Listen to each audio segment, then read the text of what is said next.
komið sæl og velkomin í eitt og annað á aðvendinu. Við ætlum að halda áfram að telja saman niður til jóla. Það koma þætti 3 af 5 hjá okkur. Séra Örn Friðriksson átti fallegt jólaþorpa. María Björg heimsótti hann fyrir síðustu jólin hans og við ætlum að byrja á því að rifja upp fallega jólaminningu með honum. Við kveðjum jólin í dag, það 13. og þá fylgir því að við tökum niður jólaskraut. Sum okkar skreytum svolítið en aðrir skreyta miklu meira. Og hér í Litlu Hlíð á Akureyri búa hjónin Álfhildur Sigurðardóttir og séra Örn Friðriksson. Ég myndi nú segja að þið skreytið meira heldur en flestir sem ég hef nokkuð tímann heyrt eða séð. Jú, þetta hefur nú tíðkast í fjölskyldunni. Móðir mín, hún var dansk. Hún kom með danska sviðið sem reyndar upprunalega hefur verið þýskir og það var geysilega mikið skreytt heima á Húsavík. Mikið af því var heima tilbúið. Músastígar, ég man ekki hvað, hjörtu og plettuð, ég man ekki allt saman. En ég man eftir þess að það var pappírsstjarna sem við fengum frá Danmörku, upplýstjarna og móðir mín hafði hana í stofuglugganum og þá voru vissir nágrannar sem fögnuðu alltaf þegar stjarnan kom upp. Þá voru jólin komin. En hér erum við með gamla jólaþorpið sem þú kallar svo. Hvaða þorp þetta? Ég held að þetta þorp hljóti eldis fyrir að vera afrist. En uppröðuna þessu þorpi sem slíku fékk ég fyrir býsta mörgum árum í Hagkaupum í Reykjavík. Þetta var alveg nýtt fyrir mér.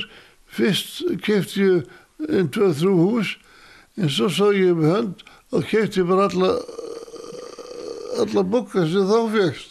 Þú bara keypti upp búðina? Það má segja það.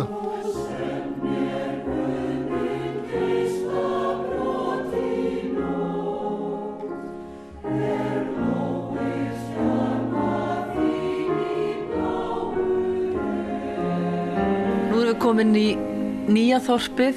Þetta einhver þróun í þessu. Hvernig, ég sé að húsin allavega stærri. Eitthvað annað sem að breytist?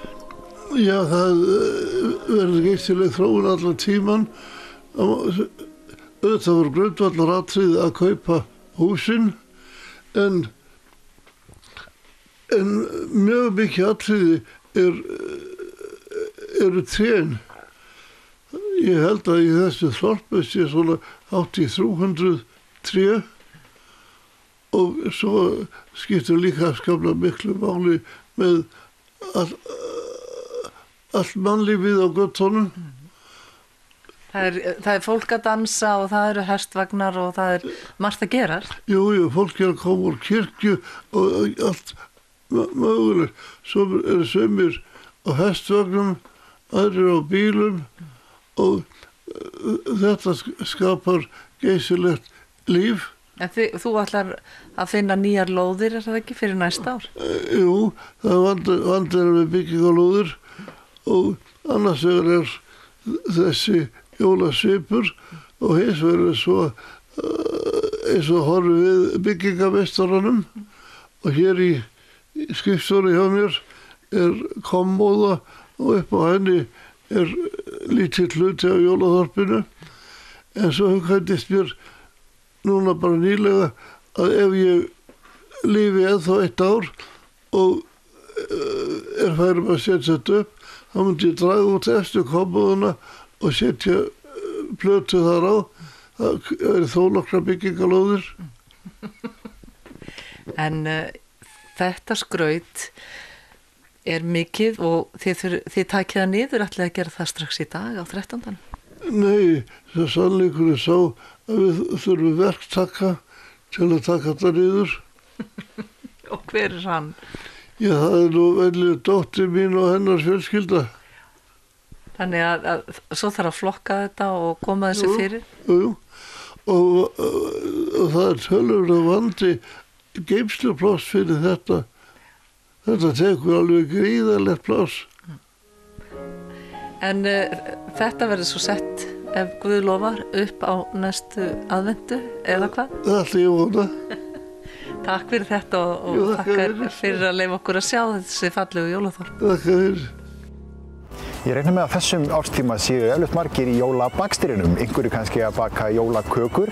Hérna næst ætlum við að kíkja á norska jólaköku í Sauðárkróks bakarí.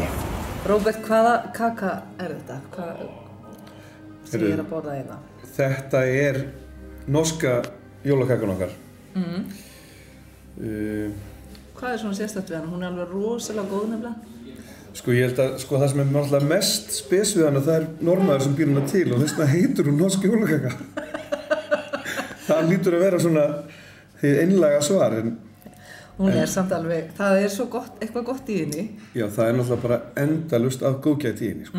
Og það það sem að gera hana góða, það ekkert verið að spara neitt til í gumsinu. Og það nú eitthvað áfengi í henni. Já, það örlar aðeins fyrir því en það alveg ótt að keyra samt eftir 2 sneiðar, sko. Það ekkert svoleiðis, þú ert ekki að neina ráðgjör af því. Ég svo heppin ég með tökumann með mér. En þetta kakó, þetta ekki alveg eins og ég vön. Nei. Hvað settur í það? Herru, ég náttúrulega ger ekki neitt. Ég bara, stelpunnar mínar, það svo miklu snillingar.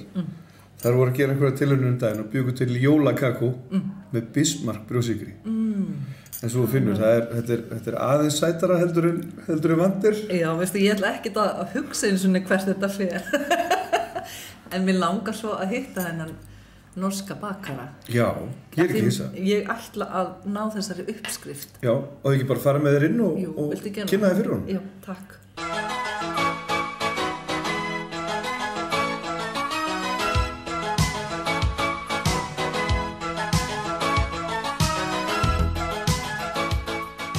Þetta maðurinn? Þetta maðurinn okkar, Trond Olsen. Má ég ekki aðeins, mér langar svo að vita hvað í þessari norsku jólaköku? Já. Ertu til í að segja mér það? Det skal jeg gjøre. Já. Hvað ertu með að nóni? Þetta svona kallar grundeggið. Já. Það sykur, hveiti, egg, basic. Já. Hvað, til dæmis næru þið, hvað ætlar að búa til margar úr þessu? Þessi uppskrift, ég gerði svona 40 kökur. Já.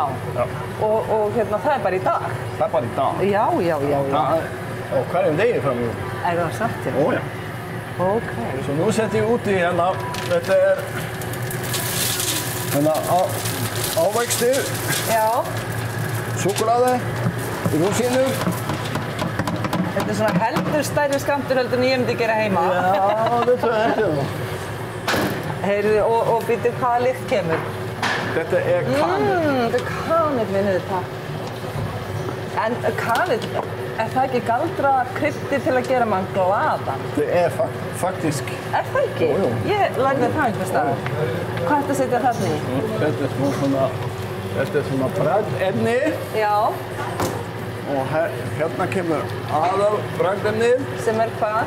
Rom. Nú þá bara. Og slakkaði. Þetta galdurinn. Já, hvað segir þið? Má ég kannu lyktin á romminu? Hvaðan þetta? Já, þetta svona rom. Þetta Kingston rom. En hvað þarf ég nú að snúa upp á hendurnar til þess að reyna að fá uppskriftina? Sáttu mér? Þú væri að borga mér. Ok. Heyrðu, þarna þetta komið. En segðu mér aðeins eins og þegar þú varst bakari í norska hernum. Já. Varstu þá að, þetta uppskrift þaðan? Nei, það var ekki svona flott fyrir hermennin niður. Var það ekki? Já, jú, kannski fyrir ummennin. Já, en ekki fyrir svona óbreyta. Ó, nei. Nei. En grunnurinn af henni. Já, þessi meiri svona helt að heima. Þetta að heima? Já. Er þetta eitthvað sem að mamma þín gerði? Já, eitthvað svipað, en ekki alveg. Ég búinn að endurbæta hana. Já, þegar þú segir að þú ert búinn að endurbæta hana, þá ertu búinn að setja meira romm í hana? Já, það partur af því, já. Já, en þessi ávextir, þetta alveg... Hvaða ávextir eru? Þú mátt alveg segja mér hvað ávextir eru, það ekki? Þetta þetta kirsebær. Já. Það eru appelsínur, það börkur, appelsínbörkur, og sítrónubörkur. Já. Og súkkulaði held ég það lýsa. Eins og var. En ertu með súkkulaði líka, Pínu? Súkkulaði, slakka súkkulaði þessu líka. Þetta að hafast hjá mér, ég alveg að ná úr uppskriftinni, sýnist mér. Og hvað þá næsta mál dagskrá? Það að vikta þessu. Já, þá það rafmagnsvigtin.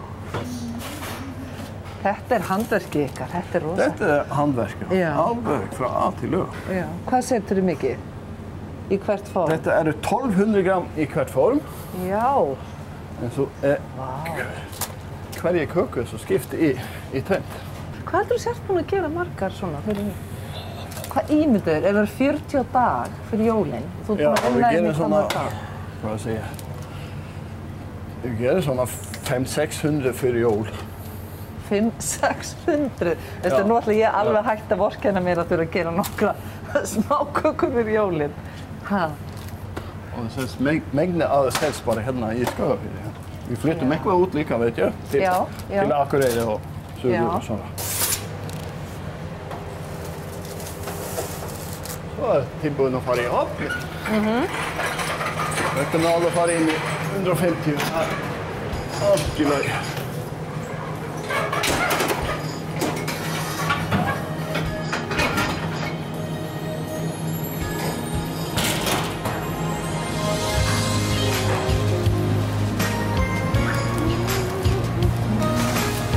Það här, tilbúnar. Þarna þær komnar á ofninum. Þetta små smjörkrem. Já. Þetta ofan á hérna. Þetta var eins og lím fyrir súkkulaði. Fyrir kransamassin som koma ofan á þetta.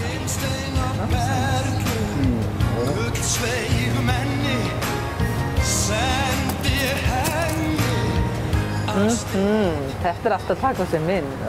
Já, ég kalla þetta líka, þetta svona hálft svona komfortkaka. Já. Margir svona konur, svona eldri konur hefur sagt í mig þegar maður borðar þetta. Það er skemmtilegt að borða kaka. Já. Þetta gerir svona. Já, bara kjúpa hana.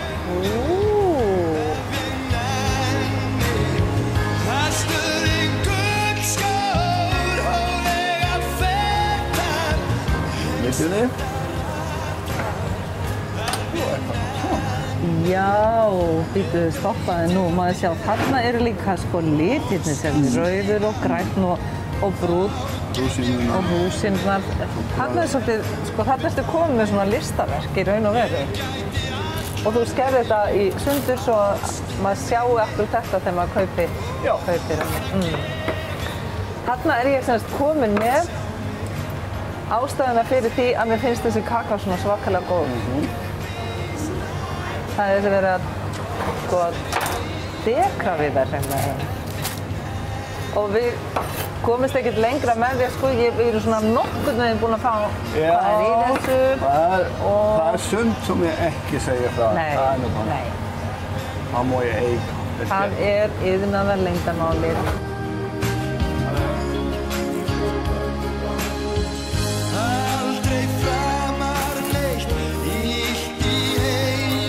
Kom inn. Glæsilegt. Það alveg high five á þetta.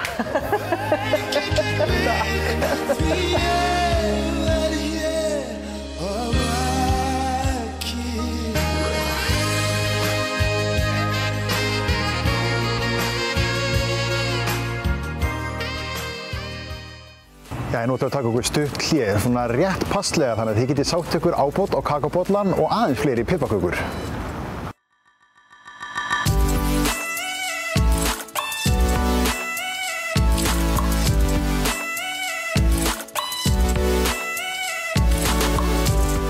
Já, það sannarlega nóg að gera hjá kaupmönnum í desember, enda erum við flest í óðaönn að kaupa jólagjafirnar á þessum árstíma. Næst ætlum við að kíkja á jólaröltið með Karl Eskil. Hann mættur með hana Vilborgu í Centro og hún ætlar að segja honum hvernig lífið hjá kaupmanninum í desember.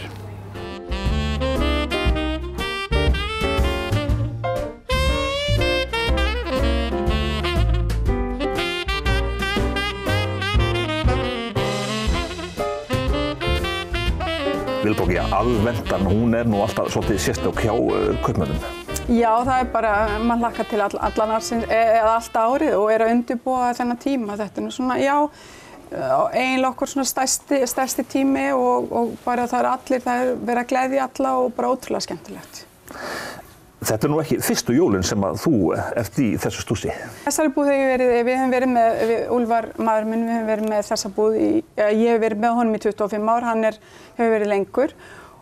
En ég rauninni búin að vera í verslun frá því ég var svona 12-13 ára, þannig að verslun eiginlega jólin fyrir mér. Það stundur sagt að jólin séu alltaf alveg eins, en hvað segir þú svona í gegnum tíðina, kaupmennskan alltaf alveg eins? Nei, það mér finnst alltaf spennandi fólkið sem kemur og verslar hérna hjá manni, það aldrei að spyrja það sama, þannig að það alltaf spennandi við hverja sölu, hvað nú verið að spyrja þó það séu sömu kúnnarnir og þá alltaf eitthvað nýtt, því að þú kaupir aldrei tvisvar það sama í fatabúð, ólíkt bakaríi. Þannig að þetta svona gefur lífinu lit hjá þér sem kaupmanni sem að selja föt? Já, það líka bara að aðstoða fólk, þú veist það svo miklu meira en að selja, þú veist, þú ert í nánd við viðskiptavininn, það verður svona trúnaður og traust stund og þú ert að reyna aðstoða við að finna það sem hendar á svo marga vegu, þannig að þetta í rauninni miklu ævintýralegra og miklu skemmtilegra og já, miklu meiri nánd en maður ímyndar sér í verslunarstafinu. Þetta ekki bara að selja vöru og spyrja fólk hvort þú vilji poka. Þú veist, það svo mikil langur aðdragandi og aðstoð á bakvið, sko. Og þá nú mikilvægt fyrir kaupmanninn að þekkja sinn kúnna?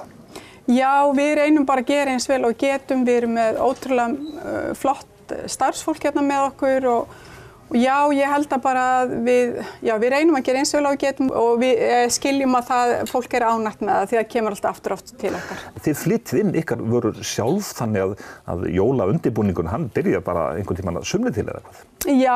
Já, við byrjum, það ýmist stundum, sumpönd við með löngum fyrir voru annað með stuttum, en maður alltaf að spá í hvað hendar fyrir heimsbæ eða borg á Norður Hjara. Það svo, þú veist, það að taka tillit til svo margra þátta.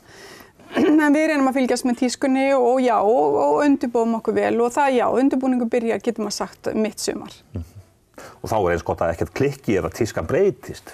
Já, við höfum verið ótrúlega hittin. Þetta bara mjög skemmtilegt og ég held núna eins og jólin núna að það allar aðstæður fínar, hér veðrið fínt, hér færðin og yndislega fallega skreyttur bærinn. Bæjaryfirvöld hafa lagt virkilega mikið í að gera fallega umgjörð miðbæinn okkar og já, jólavertíðin ég held hún verði bara fín hérna hjá okkur. Miðbæjarsamtökin á Akureyri eru nokkuð virk á þessum árstíma? Já, og það nú funda allan ársins hring svo bara reynt að vera að spá hvernig á að vinna verkin, en hann Þórhallur Jónsson, hann nú svona skörungur í þess allir saman og við reynum að vinna með honum og koma með einhverja góðar hugmyndir og þessi hópur hann hefur bara náð skemmtilegu fram og að vinna þétt saman. Mikilvægt að miðbærinn sé vel skreyttur og Amar og Stjarnan sé á sínum stað? Já, Amar og Stjarnan og kirkjutröppunar og allt og miðbærinn, það bara einn miðbær á Akureyri og í hverjum bæ bara einn miðbær, þannig að það skiptir bara virkilega miklu máli og skiptir máli að bæjarbúar koma og njóti og langi til að koma, sjá eitthvað sem nýtt. Þegar maður fer út heim þá sér maður það alltaf búið að bæta smá í, gera eitthvað aðeins öðruvísi og fólk fjölskyldna koma saman, ekki bara úr bænum heldur lengra að og þetta í rauninni aðdráttarafl sem skiptir svo miklu máli, miklu meira máli heldur en við áttum okkur á og á norðurslóð þar sem svo mikið myrkur, þá bara ljósin númer 1, 2 og 3. Þannig að þetta stemning? Þetta stemning og ég meina hér síðust dag fyrir jól verðum við örugglega með lifandi eld úti og sigurpúða og það þú veist, já, við erum að gera allt til þess að gera skemmtilega stemningu. Og það þú veist, jólaljósin og jólatré og allt mögulegt, þetta bara gleður og skiptir svo miklu máli og ekki síst í myrkrun okkar hérna á Norður Hjara. En þeir sem að koma inn til þín, það að færast í aukana svona með árunum að stór fjölskyldan komi eða hjónin komi saman? Sko, það hefur alla tíð verið svoleiðis og það er það sem er svo skemmtilegt í þessu starfi að maður í rauninni í fjarska fylgist maður með fjölskyldunum, mann kannski eftir mömmu eða foreldrunum sem kom og keyptu alla 3 stelpunnar og svo eru þessar stúlkur komnar með börnin sín og fjölskyldur og þetta er í rauninni svo skemmtilegt að fylgjast með í fjarska þó maður sé kannski ekki beint forvitin þá dáist maður á og gleðst með áfengum í lífinu þannig að það er svo skemmtilegt í svona þessari stærð af bæ þá einhvern veginn er svona ákveðin rammi og fólki kemur alltaf aftur og aftur þannig að það hefur alla tíð verið að fjölskyldur koma á þessum tíma. Þú sem ert búin að vera þá í 25 ár í þessu, þú ert að selja konufatnað núna sem þú seldir líka kannski fermingafötin. Já, það er akkurat það. Litlu stelpunni sem kom með mömmu og pappa, nú er hún að koma með fólkið sitt og það er hægt aldrei. Það bætist bara nýr hópur við þessar 12-13 ára stelpur og svo koma hennar alltaf áfram. Þannig að við erum að selja einhverju 3 kynslóðum á sama tíma. En hvað segir Vilborg sjálf með sinn frítíma? Hefur einhver tíma til þess að vera að dundast heima hjá þér? Já, þetta er bara einhvern veginn raða skemmtilega. Það eru svo stuttar vegalengdir, þannig að maður tekur svo stuttan tíma að skjótast heim. En já, þetta bara kemur vel út. Stelpan mín er hérna með mér í búðinni og við Úlfar náttúrulega hérna og svo þessar flottu starfsstúlkur sem við erum svo ótrúlega heppin með. Og þannig að já, maður gefur sér smá tíma til þess að gera eitthvað heima. Ég er búin að skreyta allt og búin að pakka hluta inn og búin að setja upp kerti eða kveikja á kertum og ótrúlega kósí alltaf hjá mér á morgna og kvöld þegar ég kem heim. En þú ert ekkert í því svona að þrífa efstu skápana, eldhúsinnréttinguna og svona eins og gert var í gamla daga? Já, sko, jú, ég er alveg búin að gera það líka. Ég elska að hafa hreint og fínt í kringum mig, þannig ég er búin að gera ótrúlega mikið og ég reynir bara að gera það svona jafnt og þétt og ekki kannski beint með neinu látum, en mér finnst ótrúlega slökun í því, þannig ég gera þetta bara sjálf líka. Enda komið með talsverða reynslu í þessu öllu saman? Já, ég baka kannski lítið minna af smákökunum og maður fann átt að sjá að samveran skiptir meira heldur en eitthvað átt. Hérna næst ætlum við að velta fyrir okkur jóladressinu. Stúfur er með nokkur góð jólafataráð handa okkur hérna að lokum og við ætlum að fylgjast með því að það ætlar enginn sem horfur eitt og annað að lendi í jólakettinum. Góðir Íslendingar. Velkomin að sjónvörpunum. Þátturinn í dag heitir Jólafataráð Stúfs. Það er ég.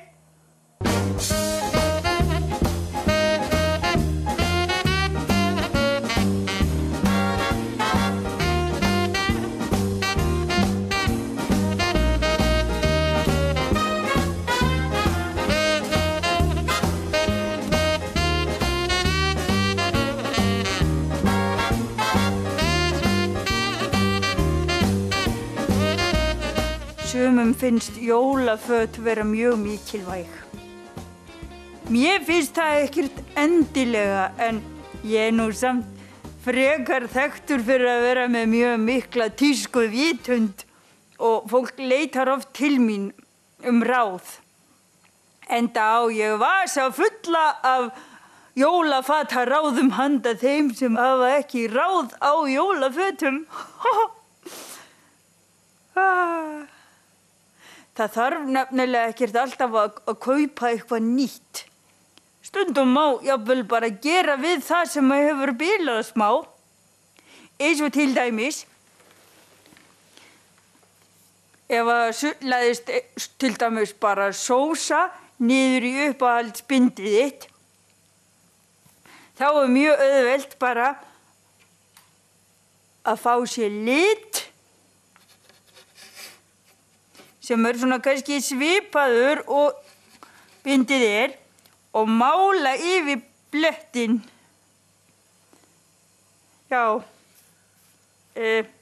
aðeins meira bara. Já, svolítið gulan. Já, nú er sérlega gott að ég er mjög ráðagóður. Því að ég kann annað ráð. Það má líka bara klippa svona.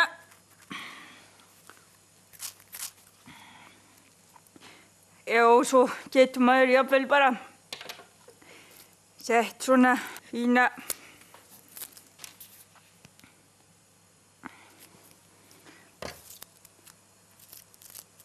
jólaslaufu yfir blettinn. Sko. Sumir vilja kannski fá sér nýja skyrtu fyrir jólaballið. Jólaballið, jólaballið, jólaballið. Og þá þarf... Stúðu, baka þess? Já, það er svo framalega. Hæ! Það er allt í lagi með mig!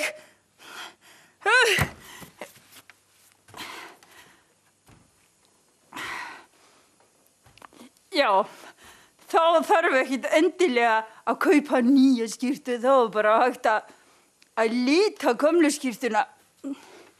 Þá er bara að fá sér til dæmis svona lit og það er meira sér hægt að hafa hana röndótta.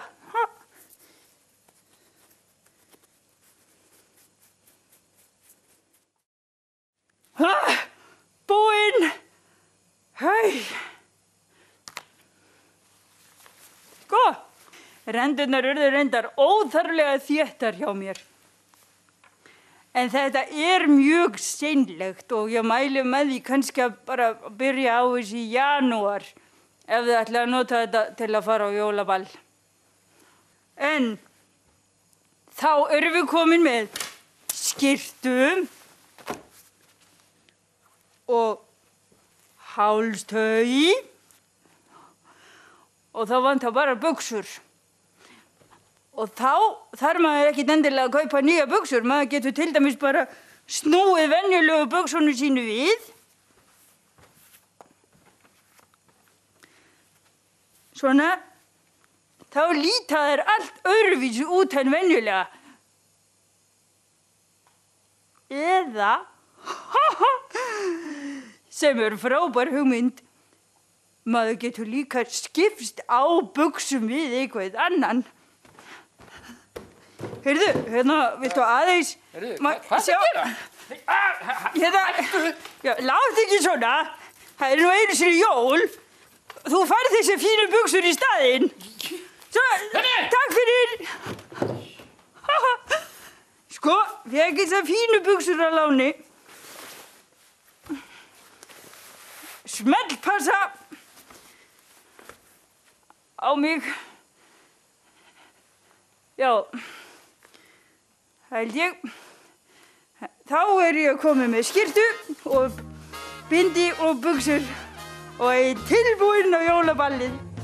Já, ég er kannski ekki alveg tilbúin með vantar eiginlega skó. Hei! Heyrðu, bíddu, ég ætla aðeins að fá að lána. Nú.